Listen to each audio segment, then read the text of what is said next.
جشن صده همچون میراث باستان با نگاه به طلبات زمان پیوند به نیاگان در سرتاسر ملک نامدار تاجیکان با شکوه و تراوت بیکران تجلیل می‌گردد. احیای دوباره جشن صده مانند به نوروز و مهرگان و غیره در عموم جشن‌های خجسته‌پی و برجسته محض در دوران استقلالیت دولتی جمهوری تاجیکستان به دست آمد و آن در شمول سنت و عنعنه‌های مردمی گستردگی هویت و رسالت ملت را تأمین می‌کند. امروز با جمع کل کشاورزان هنرمندان در مجموع دایره وسیع ساکنان از شهر و ناحیه‌های کشور جشن صده در شهر دوشنبه با شکوه و شهامت و متنتن با شادی و سرور، گلخن افروزی، رقص و ترانه، آراستن خوان پرناز و نعمت و تشکیل نمایشگاه دامنه‌دار دستاوردهای دوران صاحب استقلالی تجلیل کرده شد. در این روز باغ فرهنگ و فراغتی به نام ابوالقاسم فردوسی که مکان برگزاری این چهاربینی عمومی جمهوری انتخاب گردیده بود، قبول ایدانه به بر نمود. چهاربینی پرشکوه و فراخ با اشتراک نمایندگان از دستگاه اجرایی پرزیدنت جمهوری تاجیکستان، وزارات و اداره‌ها و دایره وسیع ساکنان برگزار گردید. در اینجا زیاده از 1.5 میلیون بیخ نهال‌های میوه‌دهنده و آرایشی سویافکن به فروش برآورده شده است. گوشه را باغداران و دیگر خواجگیداران کشور با نامگوی زیادی نهال درختان آرایشی همیشه سبز، میوه‌دهنده، گل و بوته‌های هرخیله، تخمی‌های زراعت و دیگر لوازمات کشاورزی از قبیل نوری‌های مینرالی در مجموع زهر خیمکت‌ها پر کرده باشند، در گوشه دیگر حاصل زراعت کشاورزی و محصولات از آنها تیار شونده معرفی کرده شد. 18 شهر و ناحیه ولایتی سوخ در امروز ایدی صده اشتراک نموده ایستاده.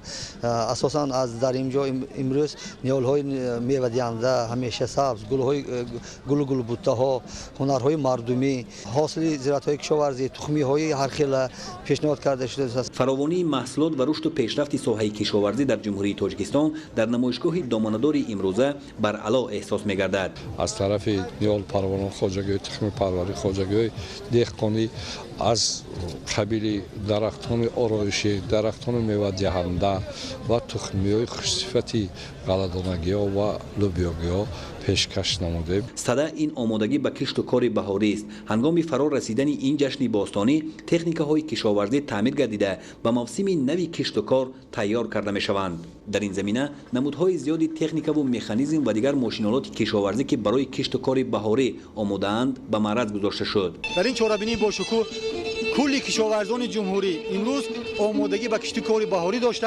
نمایش تکنیک ماشین‌آلات‌های کشاورزی، نیال‌های میوه‌دهنده و سایه‌افکن، کوچه گل و بوته‌های همیشه سبز و آرایشی، تخم‌های خوش‌صفتی دارای سرتیفیکات، اینچنین اون سنت‌های نیکی که افاده‌گر صده است، گلخانه افروختن، چهاربینی ورزشی عمومی و فرهنگی تجسمگر سنت‌های باستانی نیک صده است. امروز پیشکش حاضرین گردانده شدند. در یارمارکه فروش و نمایش نخال‌ها از ناحیه قبادیان 400 بیخ نخال‌های همه نوع نخال‌های و گل‌های آرایشی آورد. هنرمندان شهر ناحیه‌های کشور گوشه‌های هنرمندی از جمله آهنگری، رسامی، پزندگی و دوزندگی که این را هم جشن صده در خود فرا می‌گیرد تشکیل نمودند. در اینجا همچنین گوشه مشورتی عمل نموده از جانب عالمان و متخصصان صاحب تجربه به کشاورزان در مجموع اشتراکداران چهاربینی طرز درستی اگرتکنیکای پرورش زراعت کشاورزی، باغ و تاک پروری و دیگر نازکی‌های ساحه کشاورزی شرح داده شد. زیاده از 500 بیخ نهال‌های گوناگون به مانند ارچی زرافشانی، توی زرافشانی، سوزنبرگ و نهال‌های میوه‌دهنده به پیشکش مردم پیشنهاد کردیم. ما امروز زیاده از 200,000 بیخ نهال‌های گوناگون شنانده شد در حدود ولایت. خواجگیداران از ولایت‌های سغد و ختلان و شهر و ناحیه‌های تابع مرکز با سرفرازی ابراز داشتند که در زمینه توجه و دستگیری‌های همیشگی رهبریت عالی مملکت ساحه کشاورزی رو به رشد نهاده است و در سمت دسترسی به تکنیک و مکانیزم و دیگر لوازمات هیچ مشکلی وجود ندارد. با استفاده از این هر یک کشاورز جمهوری برای آغاز نمودن کشت و کار بهاری همه‌جانبه آمادگی می‌بیند و موسم امساله را با دستاوردهای نظررس سپری خواهد نمود. جشن صده یکی از جشن‌های قدیمی ما تاجیکان میباشد. جشن صده امروزا با دستگیری اساسگذار صلح و وحدت ملی بار دیگر احیا گشت. ساکنان ناحیه فیض‌آباد و دهقانان آن این جشن صده را در یک فرهمندی و شادی خرسندی جشن گرفته ایستادند. امروز در شهر پایتخت تمام این محصولات کشاورزی را پیشکش کردند ناحیه فیض‌آباد در این موسم الکی دهقانای او تیاری برای کشت کاری بهاری دیدن، چه از جهت یخامانی، چه از جهت نهال شینانی و چه از جهت کشت کار.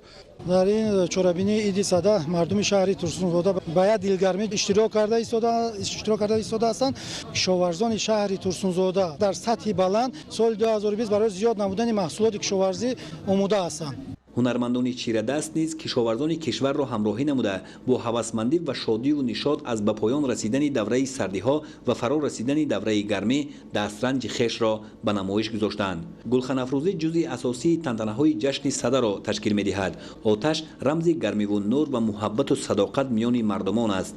از جانب وزارت اداره، تشکیلات و مؤسسه و دیگر نفران اشتراکدار در 30 گوشه مکان برگزاری چورابینی گلخن‌های گوناگون حجم افروخته شد. سپس اشتراکداران وابسته به تاریخ جشن صدا ابراز اندیشه کرده آن را فراگیر 5000 سال معنی داد نمودند. ذکر کرده شد که در آثار علمی و فرهنگی نابغه های گذشته ابوریحان بیرونی، ابوالقاسم فردوسی و دیگر دانشمندان عاید به عید و جشن های مردمی از جمله صدا معلومات های جالب و رنگین و مفصل موجودند. محض استقلال دولتی و توجه به واسطه اساسگذار صلح و وحدت ملی پیشوای ملت پرزیدنت جمهوری تاجیکستان محترم امام رحمان امکان داد که جشن نیاگان ملت تاجیک صدا از نو احیا گردید و آن امروز در سرتاسر مملکت با شکوه و شهامت به خود خاص تجلیل کرده می شود.